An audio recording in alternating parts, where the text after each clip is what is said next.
Hello and welcome back for another VMK in the game development series.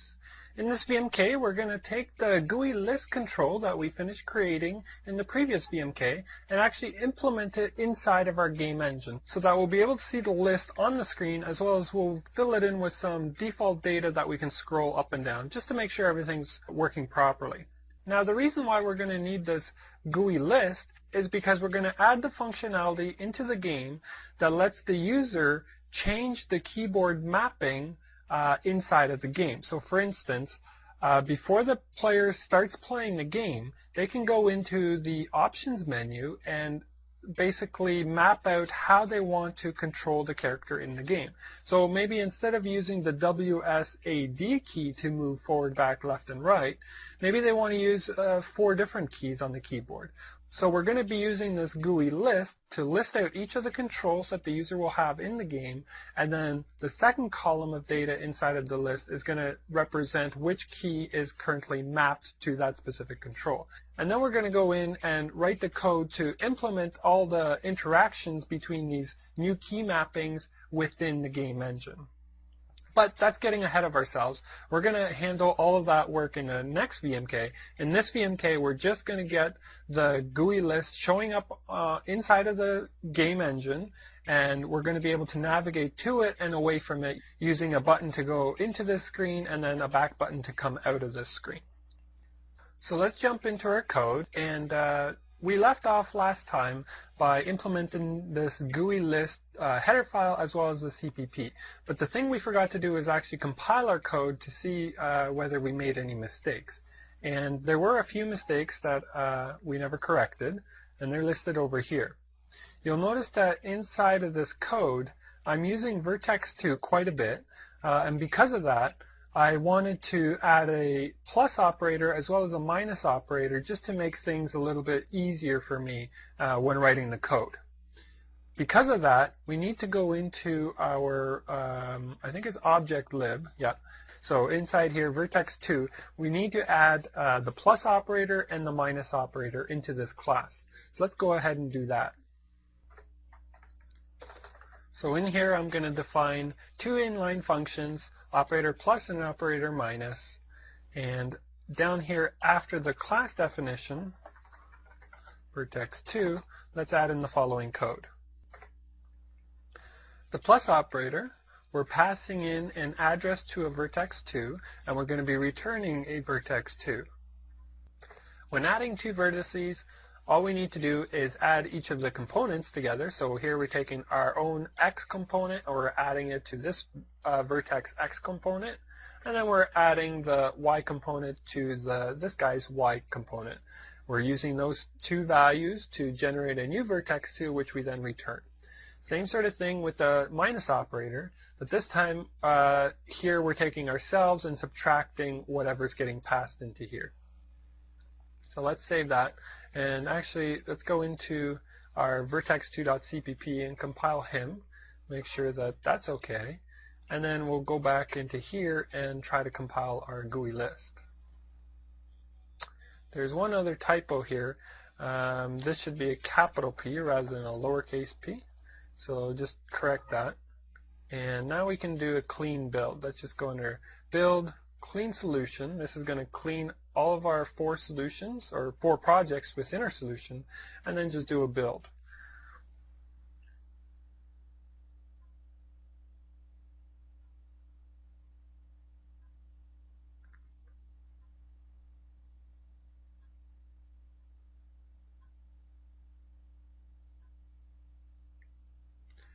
If this compiles correctly, which it did, then we can go forward now and implement our GUIList inside of our game engine. So let's close all of this stuff off, and as before, we're going to be adding our GUIList into our scene.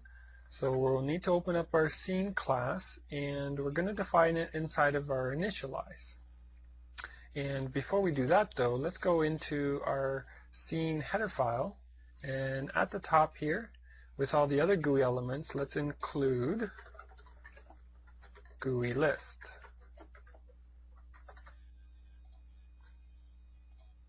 Okay, and our initialization, we're going to do it right at the very bottom. So just scroll down to the very bottom of our initialize function.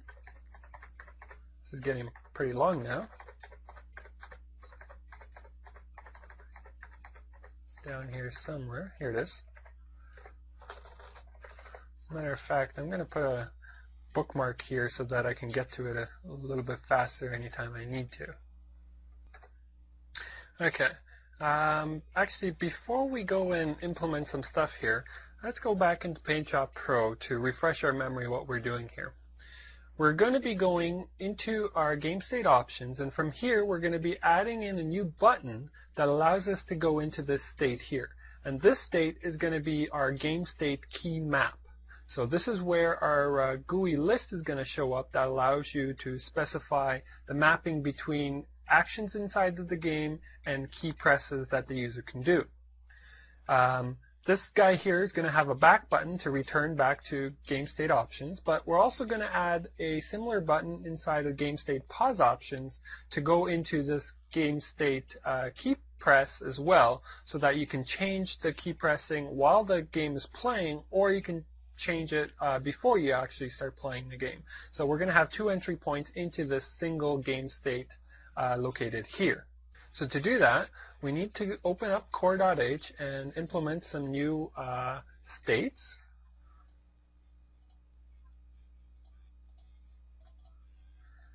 And let's take a look here.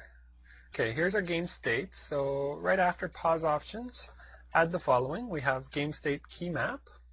And down here, we're going to need to add in a couple new options. We're going to want to create a new button inside of the options menu to go into the key map.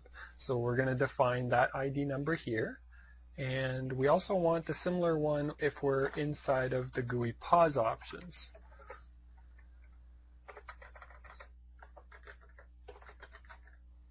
Finally, when we're inside of the key map options game state, we're going to need a few controls in here. So here they are. We're going to have the list box. We're going to have the arrow up and the arrow down. We're going to have the slider. And all of these are going to be embedded inside of this GUIList. And finally, we're going to have a change button that we can press to change a specific key. And we're going to also have a back button to let us go back out of the current game state. So make those additions into core.h, and then we can go into scene inside of the initialize function and start writing in the implementations. Okay, the first new control we're going to add is the back button to return us from our key map state. So we're going to call this the key map button back, and I'm just positioning it at a certain coordinate here. And then if everything's okay, we're going to assign a texture to it, same texture that we've been using all along for the back buttons. And then we're adding it into the key map control list. Now to get into the key map game state, we need to have a button that lets us go in there. So we need to add one inside of the options, as well as adding another one inside of the pause options. So first I'm going to add the one for the pause options. Let's try to find the pause options back button, and I'll just put it right above it, since the back button I think was the last one we had in the pause options. Okay, here it is here. So right above this one, I'm going to add the following code. It's another GUI button. This time it's pause options button key map, and we're going to just assign a regular texture to it and add that into the pause options list. Now this button that we're going to be defining the texture coordinates for here, let me show you what that looks like inside PaintShop Pro. I created the list box here. You'll notice that we just have a standard texture border kind of thing. And the inside of it has been given an alpha channel so that it's all transparent. You'll notice that there's like this checkerboard pattern in here, because this just represents that there's no actual texture there. If I turn the alpha channel off, you'll notice it's white. The buttons that we're going to be adding, I've put them over here. So we're going to have this button here, change keyboard / button controls. When we click on this, this is going to put us into our game state key map. And then to return back, we're just going to hit the back button. On the screen that's going to have the GUI list, right below it is going to be the change button. So when we hit this, it will allow us to change the currently selected row to whatever key that we press on the keyboard. And I'll show you how to implement that in the next VMK. But here's the icon that we're going to be using to change the keys. And then over here, I've just placed the arrow up and arrow down buttons while they're highlighted and when they're not highlighted. Here I have the scroll bar, which is the part that we grab and scroll, and then this piece here is the part underneath the scroll bar that the scroll bar slides along. This thing here is going to get stretched to fill the entire region of the scroll bar, and this button here is not going to get stretched. It's just going to remain the same size that is shown here inside of the texture file. So those are the new controls that I added inside of the GUI.tga file. Okay, the other guy that we wanted to add in here was the GUI options button back. We're going to place it right above this guy as soon as we find where we implemented him. Let's see, options menu display. Okay, I have the back button here, so right above him, let's put the GUI options button key map. And again, we're using the same texture which I just showed you for the pause options, but we're just reusing it to have it in two different spots. So we define texture, we're giving it some coordinates here to position it, and then we're adding it to the GUI list located for the game state options. Alright, so those are the new controls to navigate into our GUI map state as well as to navigate out. We haven't implemented the functionality to actually do the navigation, so let's go ahead and do that. All of that happens inside of our GUI check hotspots, I think it is. Yeah, right here. So anytime that a button gets pressed, we're going to go into this if statement here, and then if it's a button, then we're going to be going into this case statement, and then based on which button we're pressing, we need to decide what to do. Now what we're interested in is creating a new case statement down here that does the following. If we're pressing either the options button key map or the pause options button key map, then we want to change the state to go into the game state key map state. So we do that. And then we also have to, by default, always disable the pressing and disable the overstate of the button that we just pressed. So it doesn't matter which one of these states we're in, both of them are going to cause us to go into game state key map. When we are in game state key map and we press the back button, all we do is we call change state with no parameters. You remember that because we're now using the stack method of navigating through our menu system, this is going to return us back to the previous state that we were at. And again, we can reset our press state and our over state. So let's save this and compile it and give it a try.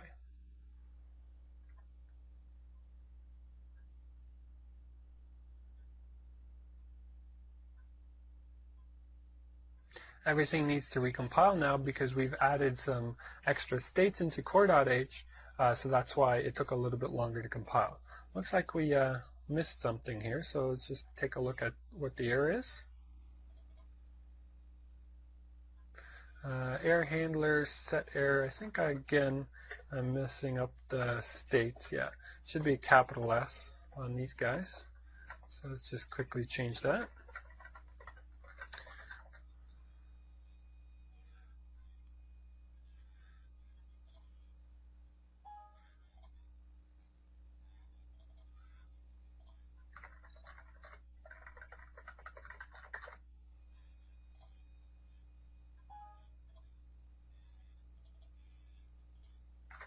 The reason why you're seeing these slight variations in code, because the source code that I'm pulling all of this code from, I've changed the conventions for how I define my functions. I've decided to make all my functions lowercase. However, inside of the source code here, you'll notice that I'm using uppercase. So anytime that I'm cut and pasting now, if I forget to change it, then we're going to get those lowercase errors. But they're easy enough to fix. All right, let's try rebuilding again. And now give it a run. Alright, so we're inside of our options state, or sorry, this is the main menu state. We're going to hit options, and now we can see we have this new button located here at the bottom. Change keyboard button controls. We click on this, it should bring us into our game state key map, which it did, but you notice now that we lose control over our mouse, nothing's updating, and the screen didn't seem to update at all either. There's one thing I forgot to change, so just hit Control F4 to close the application. One thing we forgot to change was inside of Game Engine, Game OpenGL, and Frame. You'll notice now that our game state is going to get pulled here, and it's going to be game state key map, but we don't have a way to handle game state key map just yet. We didn't define how to handle that. So we need to go and make a modification in here as well. Because the key map state is one of our menu states, then we can just handle it the same way we're handling all these other ones over here.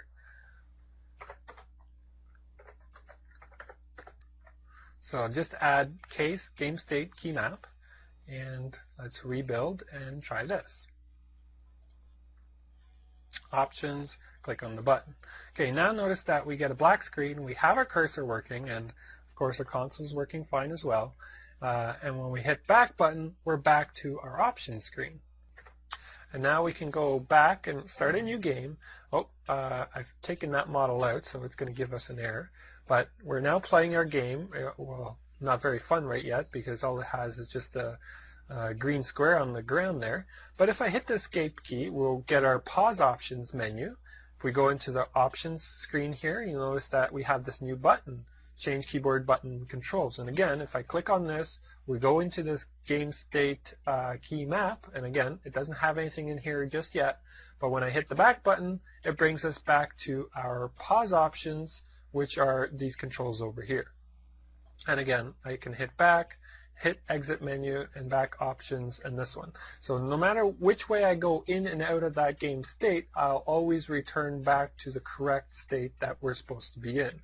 So that seems to be all working just fine. Let's just correct a few things here before we go in and start adding our control into our game state key map. Inside of our function that gets loaded whenever we start the game, in here, we need to just comment out, well, I need to comment this part out here so that it doesn't bring up that error message every time that we start up the game. Okay, so that's gone now, and let's go back inside of our initialize. Moving all the way down to the very bottom where we define our key map button back, let's start adding in our GUI controls for our list box. So first thing we're going to do is we need to define this GUIList pointer. So let's just go up to the very top of our initialize and group it up with all these other pointers over here. And let's go back down to our code. And okay, so we create a new GUI list, and we're saying it's going to be of type key map list.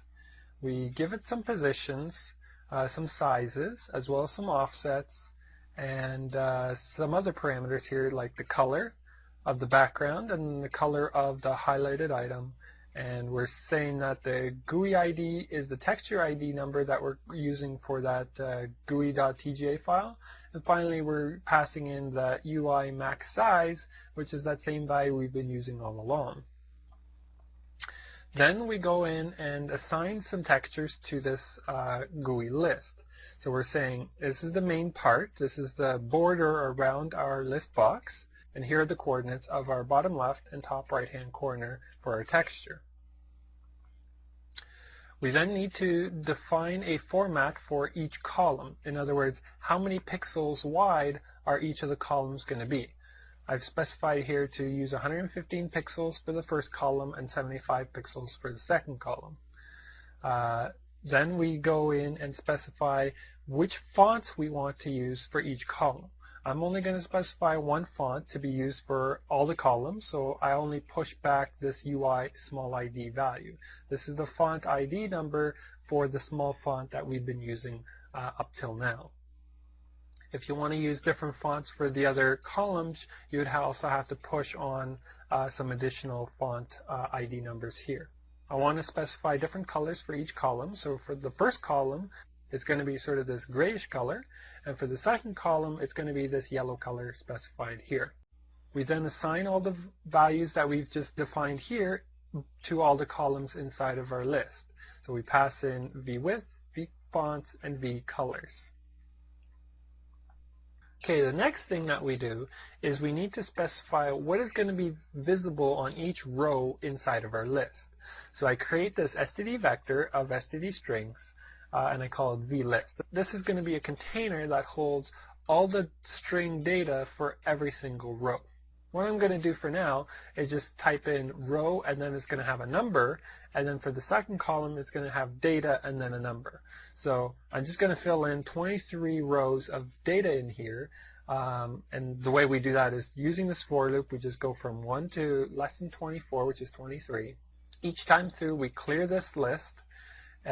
We define what's going to be in the first column of data on this row. We're going to create this string, push it onto our container, and then we're going to clear the string again and then create the second string and then push that on. Once we have both these guys in that container, we're going to add it to our list. So this creates the first column, this creates the second column for the one row that we're working with, and then we're saving that entire row inside of our list. And we repeat and so on. In the next VMK, you'll actually see me implement some extra functionality in here so that instead of having this generic text written for every single row, we're actually going to list out all of our controls and then all the keys that are mapped out to those controls. The other thing we're going to need to implement is this format command. What this does is it allows you to format a regular string that you can pass in some parameters in here, numeric parameters, and this format command is going to take this string and return to us an std string. So I'm going to implement this in a second, but let's just continue on and see what else this function here does. So we filled in our GUIList with data. Now we need to define our sliders and our up and down arrows. So first, let's create our up arrow. It's created as a standard GUI button. We pass in the parameters for its location and all that other stuff. We assign textures just as we've always been doing. But notice we do not, and I emphasize, we do not do this. Because our up button is going to be entirely controlled by our GUIList, you must make sure you do not add your P button for your up arrow into this container.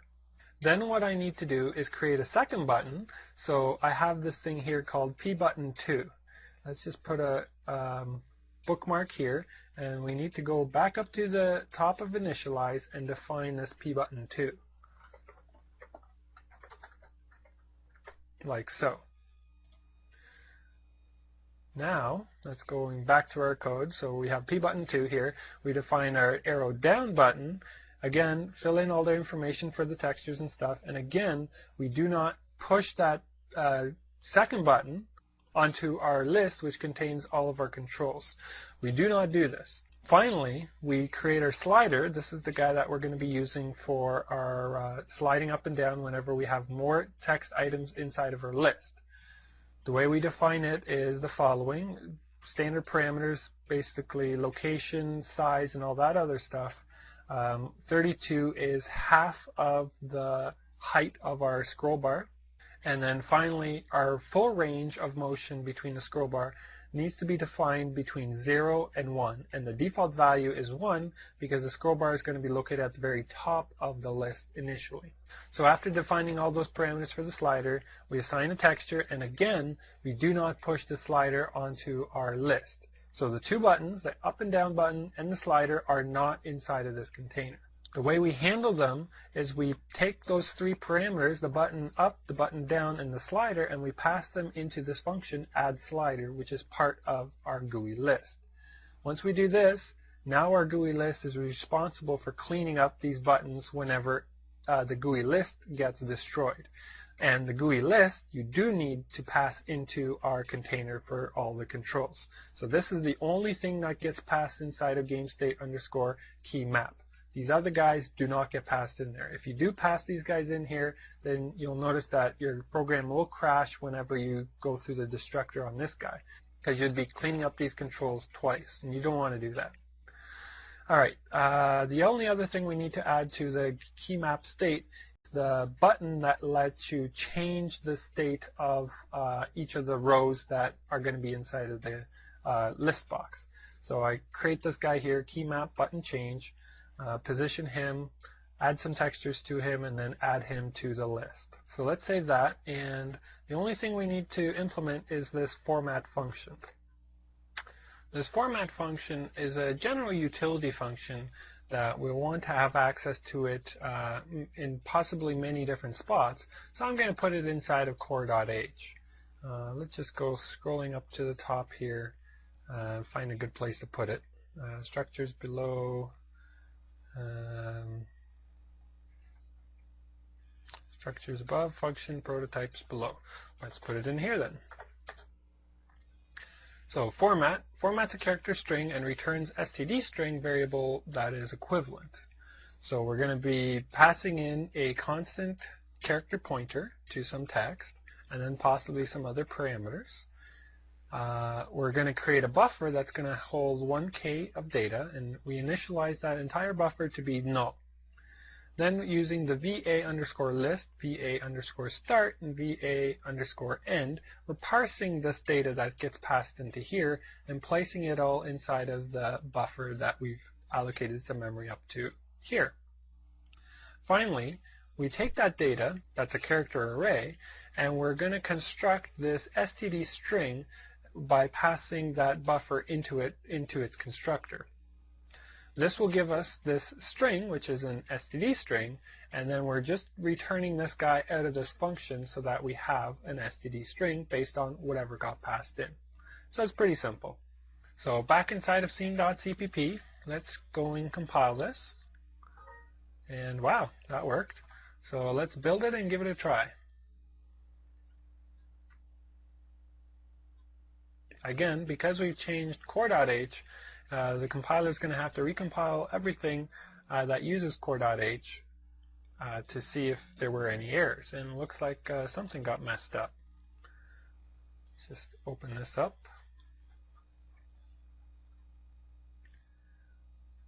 What do we have here? Unresolved, external. Oh. Inside of our GUIList, we've defined a static member variable, but we didn't actually allocate any memory to it. Now remember, if we go back inside of, where are we here? Object lib, GUIList, you'll notice that we have a static guy right here. So we're going to handle this in a similar fashion that we did with the GUI text. At the very top of scene.cpp, you scroll up here, you'll notice that we've defined an std vector of a font pointer to this GUI text static member. So underneath here, we're going to be adding our GUIList as static member. And then down inside, I think it was inside of the constructor, yeah, right here, we've assigned what this static pointer is going to be equal to. So underneath here, we're just going to add GUIList, take that static pointer, and do the same thing. Alright, let's compile this. Did that succeed? Yep. Give that a build and see if we can run it. So inside of the options, we're going to click on this guy. We now have our list box, which we should be able to scroll up and down. We can select items, scroll through them, and so on. So play around with this. Make sure you've got everything working. If there's some positioning that you don't like, you can just go into here, type in GUI. You'll have your GUI mode enabled. Click and drag this to wherever you like. One thing I should mention when dragging these guys, they are a little bit sensitive because of the way that the code is written. If your GUI slider is very thin, you have to only move very slowly when you're over top of the GUI slider. Oh, that's interesting. I forgot to implement the functionality to allow us to slide the slider. You'll remember we created 2 new functions to handle that functionality. So we got to go implement that, or else you won't be able to move these guys. You'll only be able to move your main window. So let's go and implement that. The first place that we're going to make this modification is inside of GUI check hotspots. You'll notice that in here we have this for loop that we make some decisions based on whether the GUI movable is enabled or not. So here, if it's not movable, that means that we're not controlling it. So we go into this if statement. And then at the very bottom of this if statement, we have this else statement that we then decide what we're going to do if we are controlling something. So if the button is pressed, then whichever control we're looking at right now is the one that we're going to be designated as being the one that's controlled. Then at the very bottom here, we're going to save the info string that tells us information about the GUI. But you'll remember that if we're highlighting over top of our GUI list, we need to use one of our special functions to decide what is the position of the control that we're currently controlling. So in here, we need to replace this code with a new if statement. So in here now, we're checking to see if our controlling type is GUIList.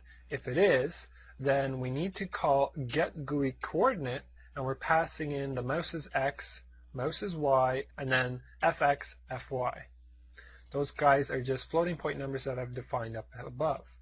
This guy is going to return to us an ID for the control, which we can then print out, as well as the x and y coordinates that we're going to display to the screen. If we're not at GUIList, then we're just going to display the text the same way we're doing it before. The other function that we created that's custom for our GUIList is the GUI move item. And to implement that, we need to go inside of our GUI render function.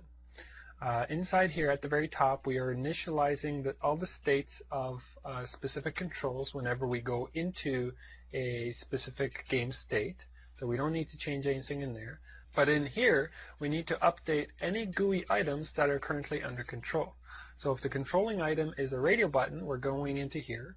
Otherwise, we're going to go into here. But now we need to add a new else if statement in here in case we're controlling a GUI list. So if that's the case, we're going to take the controlling item, cast it as a GUI list pointer, and then we're going to call the move GUI item function on that GUI list. And we're passing in the mouse x, the mouse y, and finally the get mouse position change value.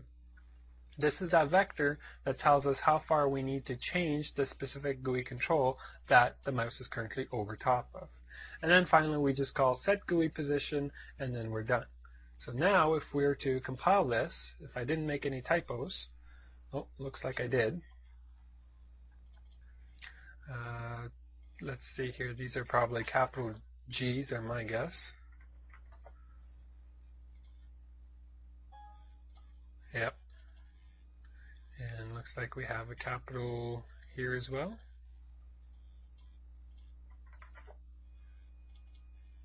Capital S.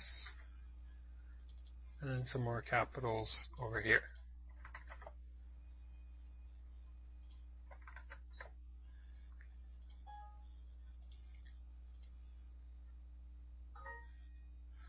Okay, let's give this a build and give this a try. So under here, now if I open up the options, type in GUI, we can grab this part, move it around. Let's try to grab the slider, move it around, and then each of the buttons as well. So that's working now because we've added in those 2 extra pieces. If the console window is open and you highlight over the top of the controls, then you can see the coordinates of the location of the current state. So this is the slider position here. You can see it up there. This is the position of our up button and the down button as well. And the other thing I was saying is that when you're moving these controls around, you need to be relatively slow in your motion because of the way that the code is currently written. If you're grabbing the slider and you're trying to move very quickly, you'll notice that it doesn't move very far. And that's because the cursor registers that it's over top of the control when you're moving slowly, but if you're moving quickly, your cursor actually moves off of the control between updates, and then it doesn't register that you're over top of the control, thus it stops moving it. So there we go, we're done with the GUI list.